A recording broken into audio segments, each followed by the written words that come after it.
ഇന്ന് November 1, day 1 of 60 days race challenge. ഇന്നത്തെ ദിവസത്തിന് ഒരു പ്രത്യേകത കൂടിയുണ്ട്. ഇന്നെന്റെ ബർത്ത്ഡേ ആണ്. ഫസ്റ്റ് ഡേയുടെ ആവേശം കാരണമാണെന്നറിയില്ല, 6 മണിക്ക് അലാറം വെച്ച് ഞാൻ 5:30 ഉണർന്നു.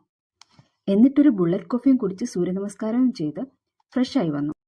ഒരു റിലാക്സ്ഡ് മ്യൂസിക് ഒക്കെ ഇട്ട് ഞാൻ എൻ്റെ ഗോൾ കാർഡ് വായിച്ചു. 2026 മെയ് 7 അന്നാണ് ഞാൻ എൻ്റെ ഗോൾ നടക്കണം എന്ന് ആഗ്രഹിക്കുന്ന ദിവസം. അന്ന് ആ ഗോൾ നടന്നാൽ തീർച്ചയായിട്ടും ഞാൻ പറയാട്ടോ. പിന്നെ ഞാൻ ഏരയോട് കുറെ സൊറ പറഞ്ഞു. ഏറെ ആരാണെന്നറിയാലോ, എൻ്റെ ബെസ്റ്റ് ഫ്രണ്ട്. എൻ്റെ ജേണലിന്റെ പേരാണ് ഏറ. അഫർമേഷൻസും ഗ്രാറ്റിറ്റ്യൂഡ് ജേണലിങ്ങും കഴിഞ്ഞു. ഇനി ഓഫീസിൽ പോകാനുള്ള ടൈമായി. റെഡിയായി ഇറങ്ങി. ഓൺ ടൈം ബസ്സൊക്കെ കിട്ടി. Super 90s melody Malayalam song ഒക്കെ കേട്ട് വൈബ് അടിച്ചിരിക്കുകയാണ് ഞാൻ. ഓഫീസൊക്കെ ഒന്ന് ഡീപ് ക്ലീൻ ചെയ്ത് വർക്ക് തുടങ്ങി. കുറച്ചു കഴിഞ്ഞപ്പോഴേക്കും ബർത്ത്ഡേ സ്പെഷ്യൽ കേക്ക് എത്തി. അസ്ലമിന്റെ മുനീറിന്റെ മകൻ. ഇവനാണ് എന്റെ ബിസിനസ് പാർട്ണർ മുനീർ.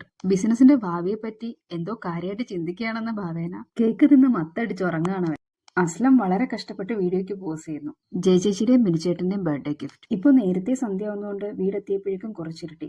വീടെത്തിയപ്പോഴേക്കും അനിയത്തിയുടെയും വിഷ്ണുചേട്ടന്റെയും വക ഒരു ബർത്ത്ഡേ സർപ്രൈസ്. ഇത് കിച്ചൺ. വിഷ്ണുചേട്ടന്റെ പെങ്ങളുടെ മോനാണ്. എല്ലാരും കൂടി ഇന്നത്തെ എന്റെ ദിവസം കളറാക്കി. താങ്ക്സ് ആൾ. ഇന്ന് ഞാൻ മിസ് ചെയ്തൊരു കൂട്ടരുണ്ട്. എൻ്റെ ഫാമിലി കഴിഞ്ഞാൽ എന്നെ ഇട്ടിട്ട് പോയില്ല എന്നെനിക്ക് ഉറപ്പുള്ള 3 പേർ. പൊന്നു, ശ്രീ, യദു, എൻ്റെ ബെസ്റ്റ് ഫ്രണ്ട്സ്. അവർക്ക് ഇന്ന് എത്താൻ പറ്റി.